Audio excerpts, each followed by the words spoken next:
biar pelajarannya sudah tapi ini saya melencat-lencat karena saya tanya dari mana yang diajarkan hanya peradaban gitu saja.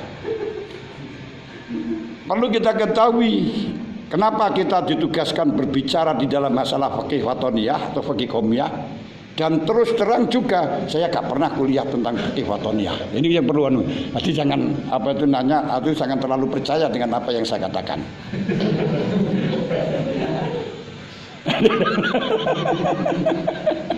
Loh, kenapa? Karena saya tidak pernah sekolah dalam fikih watoniyah, fikih kebangsaan. Nah, terus bagaimana? Ya terserah kenapa kau ditugaskan, itu saja, bukan saya.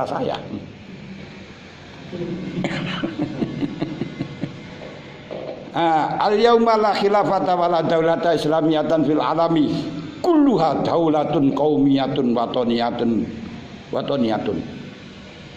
Perlu Anda ketahui bicara soal fikih kebangsaan karena sekarang ini sudah tidak ada khilafah, tidak ada daulah Islamiyah. Di dunia tidak ada. Kulluha daulatun qaumiyatun watoniyatun. Semuanya alam di dunia ini ya, alam itu dunia ini yang ada kekuasaan kependudukan, kekuasaan pendudukan.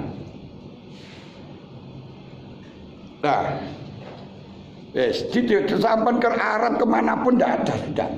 Negara daulah Islamiyah, daulah Kristeniyah, daulah Nasroniyah, Yahudiyah nggak ada. Semua watoniyah, semua qaumiyah, dan ini kalau mengganggu satu dengan yang lain, PBB akan nyemprit. Nah, ini ada aturan satu persatu. Jangan kita kembali lagi kepada ahkamus sultaniyah, wajib khilafah fi dunya wahidan. Wah, ini repot, itu sudah ada itu sudah.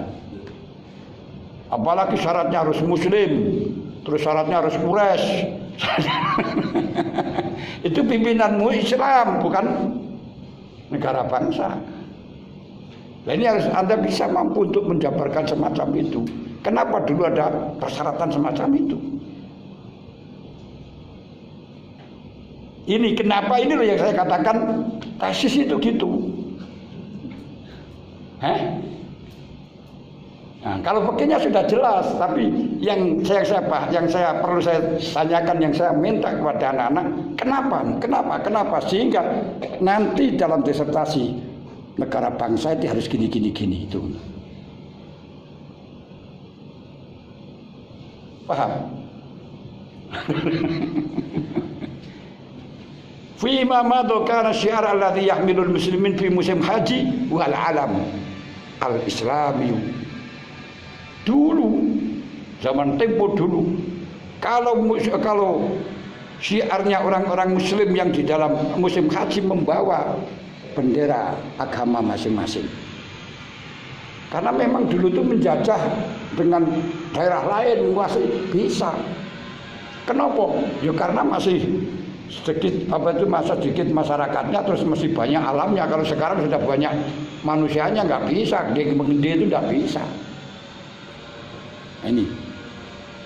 Tapi wa fil usril hadir kana syi'arul alam al-watani. Sekarang itu musim haji benderanya bendera bangsa, bendera negara. Indonesia aliran apapun membawa bendera merah putih. Apa saiki masih tengek-tengek nggawa bendera tauhid asah.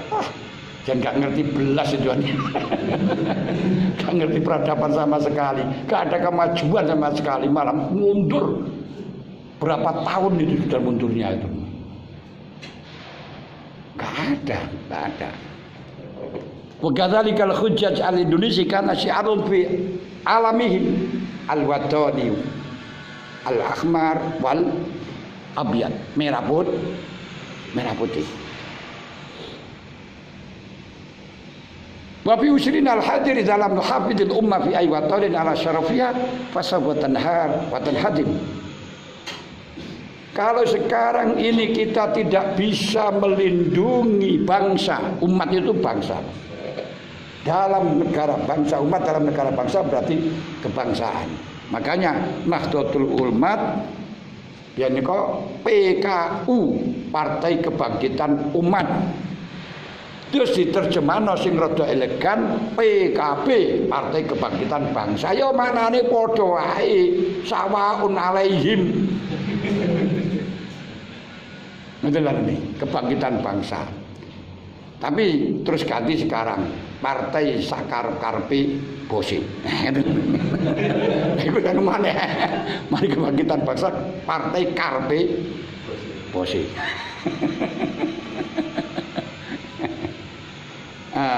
Jadi sangat diberikan tahu pada Pak Haimin nanti marah.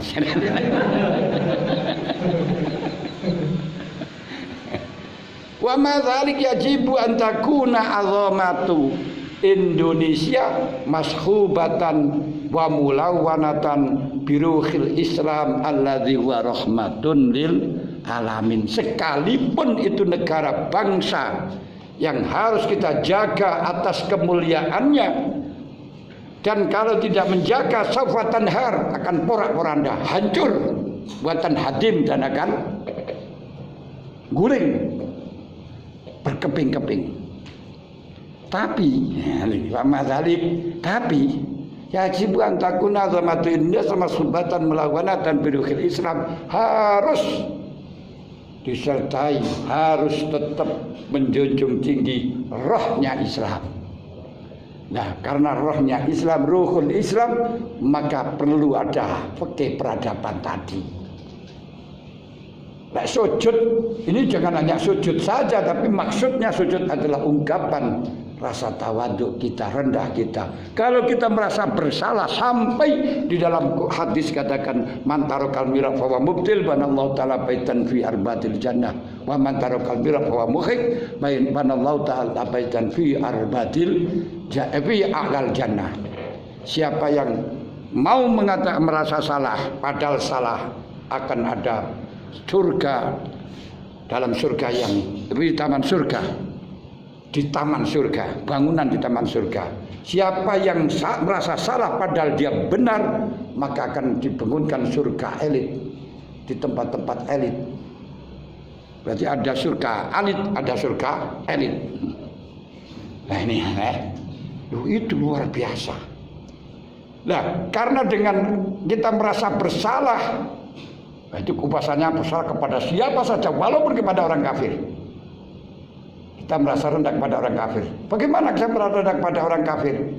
Bukan merendahkan hukum Islam, bukan merendahkan agama Islam, tapi kita merasa pribadi kita belum tentu kita itu lebih baik daripada mereka, sekalipun dia kafir.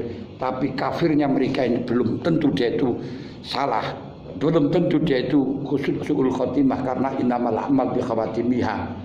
Bagaimana orang kafir itu kalau sudah baca kalimat la ilaha illallah Muhammadur Rasulullah, semuanya dosanya hilang. Qul iyan tahu yufar lahum ma qad salaf al Islam yahdimu man ayahdimu ma qablah. Bagaimana Sayyidina Umar yang dulu dihina-hina, diasarkan, dikarenakan dia kafir, tapi begitu masuk Islam menjadi orang termulia dari umat Muhammad setelah Abu Bakar. Bisa terbalik, yang Islamnya dulu saja kalah kok. Ya, seperti ini. Kalau kita mau salah, mulai karo wong tua dikai peradaban dengan kupat, ngaku lepat. Wong lek ngaku lepat jadi siji, mari jadi lontong olone kotong, ngoten ya. Ulane kotong lepat, ngaku lepat ini sudah di siji. Kemanapun jadi satu, karena mau melakukan lepas. Makanya diabadikan setelahnya hari raya, selalu ada hari raya kupat. Di Indonesia saja, di dunia nggak ada.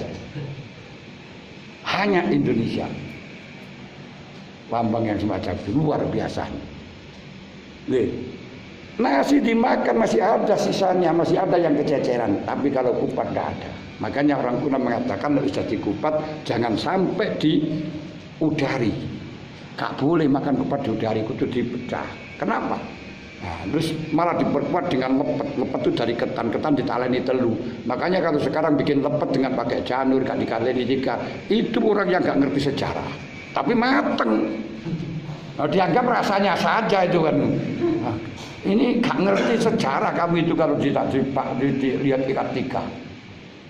Ini sepenting mateng lah. Iku lek ngono ya kaya apa kayak buat semacam itu ya. Lek sepenting mateng ae, sepenting enak aku mateng ngono ya sego ae wis parek tuh. Itu ada nilainya. Artinya lek jadi kebat ini harus jadi siji. Aku lek kata siji sampai dikelet sampai ditalani telu, yaitu kalau sudah ditangan malaikat Israil. Nah, dalam ini gak peduli pakai itu beras apapun jadi satu. Ini loh penting, penting. Ini peradaban yang ngerti ini. Yes. Ini makanya tidak ada Indonesia itu, tidak ada istilah apa namanya negara daulah Islamnya dalam. Makanya kalau sudah tidak ada itu berarti tidak ada kafir dhimmi, tidak ada kafir harbi, tidak ada kafir musta'man. Lalu kalau gitu kenapa kita pelajari dalam kitab-kitab untuk penggalian sejarah? Bisa mendatangkan tesis semacam itu jangan dihilangkan. Nanti kita nggak bisa mengambil sejarah. Makanya seperti saya katakan tadi di Mekah situs-situs dihilangkan. Khawatir itu nanti Islam dianggap dongeng. Gak ada bukti otentik. Gak ada bukti sejarah, yang repotnya ke sana. Wong Wali Songo saja masih ada bukti-bukti yang macam-macam, ada situs-situs yang bersejarah, ada museum dianggap fiktif. Nah, ini kalau nanti dihilangkan, khawatir nanti cita-cita Nabi Muhammad itu akan dianggap fiktif. Ini orang-orangnya orang yang nggak genah itu. Nah, ini makanya Lirboyo itu loh, kamu lihat pintu yang sudah akan rusak itu aja diabadikan di depan masjid itu. Listrik ngamalkan gitu betul loh. Luar biasa. Nah, makanya inilah rahasia dari fikih Imam Syafi'i. Wakaf tidak boleh dibuang, nggak boleh apa, harus diabadikan. Ini diantaranya kalau kita mau berpikir semacam ini. Tapi ya perlu dipertimbangkan masyarakat tancaknya, kita kalau diabadikan ada apanya dan sebenarnya harus tahu, jangan terus gitu ya. Kalau sekarang bikin patungnya Pak Jokowi ya silakan, ada masalah. Ora terus bareng ngono la anallahu al-musawwirin. Musawwirin itu maksudnya gimana?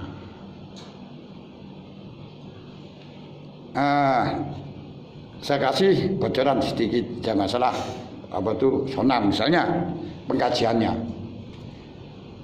diharamkan karena akan bisa diharamkan dengan bukti-bukti otentik ini. Itu kumpulkan bukti-bukti itu. Di antara ada bukti yang sangat nyeleneh. Rasulullah mempersilahkan Dewi Aisyah untuk menggendong untuk dolanan boneka. Patung itu boneka itu. Gambar anak kecil. Waktu Rasulullah masih Dewi Aisyah di genggamannya Rasulullah dolanan boneka tidak apa-apa dan tidak dimarahi, gak dilangkan. Lu alasannya apa? Nah ini. Apa gitu tidak musawwir iku la'anallahu musawwirin. Kalau alasannya karena diruhin apa itu bisa hidup, ini bisa hidup. Alasannya ini karena lil hajat untuk tadrib menggendong, kayak gitu di dalam kitab. Kalau gitu berarti bukan taswirnya, tapi karena ada hajatnya.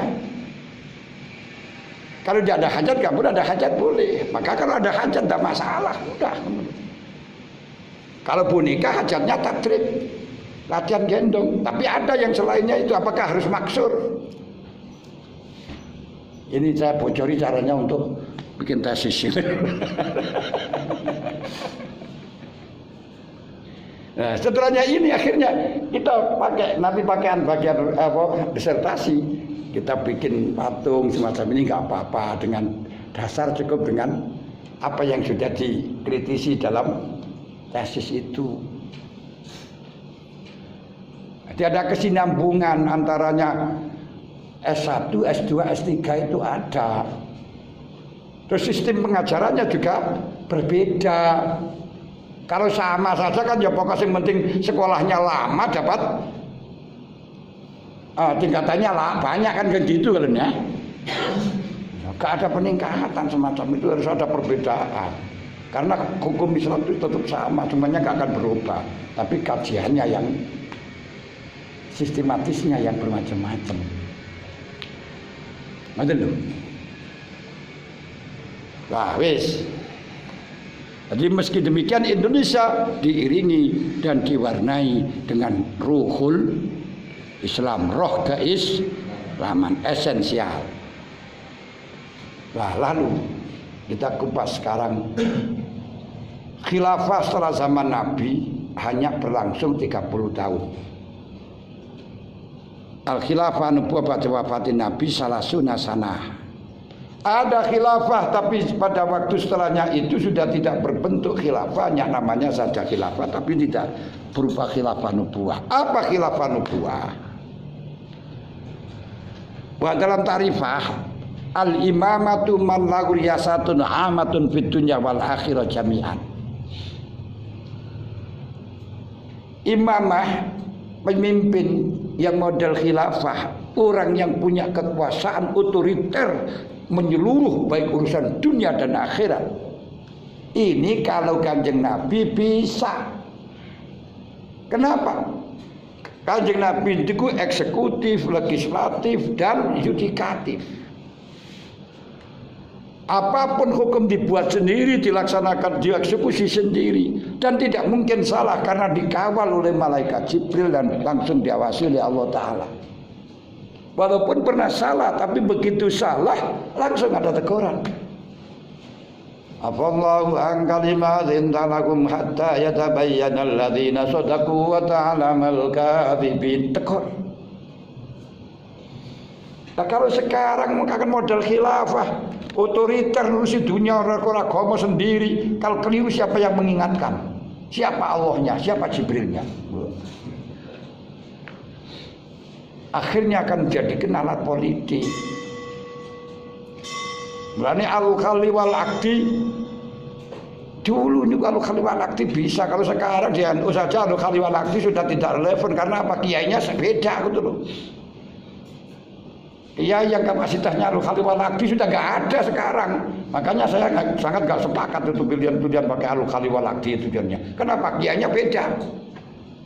Inginnya kembalinya ikut kiai, ya kalau kiai dulu bisa diikuti, kalau sekarang sudah gampang disetir. Semacam itu. Ini perkembangan fikih juga demikian. Perubahan fikih yang disuruh kembali kepada imatul arba'ah kemudian tidak boleh itu dalam urusan pemerintah dulu itu, bukan larang istiadat, bukan.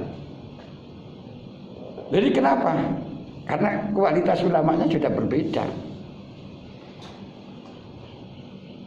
Makanya kalau sekarang akan ingin kembali ke sana, kalau orangnya seperti dulu bisa, Mas.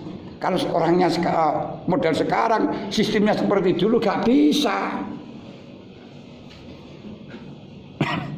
Gak bisa. Kenapa? Kualitas orangnya. Oleh pinternya mungkin sekarang lebih pinter, tapi akhlaknya, keikhlasannya sama.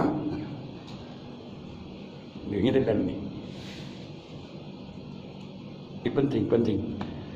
Habis waktunya. Ini masih wes niki al-khilafah an-nubuwah pada wafatin Nabi salasuna. Ini sudah dijelaskan. Ya, khilafah macam itu. Kalau khilafah diatur seperti ini akan makan korban, berbagai macam korban. Imam Malik menjadi korban, dipukuli sampai di penjara gara-gara dipesan tepat jangan berfatwa tentang orang ditolak dengan paksa itu gak jadi. Sedangkan itu kasusnya pada raja. Lalu ini yang akan menjadi bahaya. Husain bin Mansur al-Hallaj dibunuh karena apa? Karena dianggap sesat. Jadi ini. Jangan terulang seperti ini. Yang kadang-kadang dalam fikih kita masih ada provokasi. Seperti dalam I'anatul Talibin dikatakan salatul ghaib, salatul khamsi bid'ah madhmumah yajibu ala wulatil amri nahyuha wa tarku nahyu wa ta'ziru man fa'alaha fala taktor man qala wa minkum al-Ghazali. Lah kok ulatul amri kudu takzir kepada pelakunya, ini untuk apa itu? Bukan wilayahnya. Apa wilayahnya pemerintah itu ngurusi sholat gitu loh. Nah, ya kalau dulu dalam daulah Islamiyah gak bisa dipraktekkan sekarang, tapi urusan itu biar kita tahu. Kalau sekarang pemerintah urusan agama dileput kok. Nah, dari ini khalifah itu seperti Abu Bakar selama 6 bulan. Nah, ini menyempurnakan 30 tahunnya khilafah salah sudah amah. Kemudian saya tidak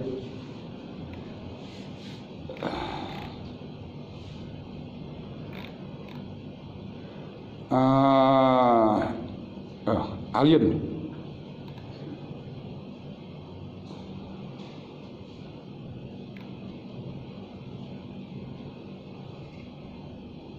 Abu Bakar 2 tahun, Umar 10 tahun, Utsman 12 tahun, Ali 6 bulan. Wa Aliun Sitatun 6 tahun. Kemudian ditambah Ali telah diteruskan oleh Sayyid Husain selama 6 bulan. Nah, ini sampai akhirnya menjadi 30 tahun. Setelahnya itu tinggal namanya, hanya namanya saja. Niku sing la yabqal Islam ilah ismuh wa la yabqal Quran ilah rasmuh. Nah, ini sebenarnya mengandung pelajaran-pelajaran yang sangat berharga yang bisa dikaji di dalam masalahnya itu. Tapi ini besok kita kaji, waktu sama kaji untuk representasi di dalam masalah khilafah 30 tahun dan Indonesia negara sekarang ini di dunia semuanya negara bangsa, bukan, tidak ada lagi negara Islam, tidak ada lagi daulah Islamiyah. Terus bagaimana di Syiah, di Iran dan sebagainya itu nanti bisa kamu dialogkan. Tapi secara global yang semacam itu. Makanya sekarang kalau di Iran, walaupun dengan pakai sistem Islam, tapi tidak semuanya. Sekarang sudah ayatullahnya itu sudah ada Syiah, ada Sunni sudah anunya. Sudah berbeda. Sudah ini saja. Maksud hati memeluk gunung apa daya tangan tak sampai.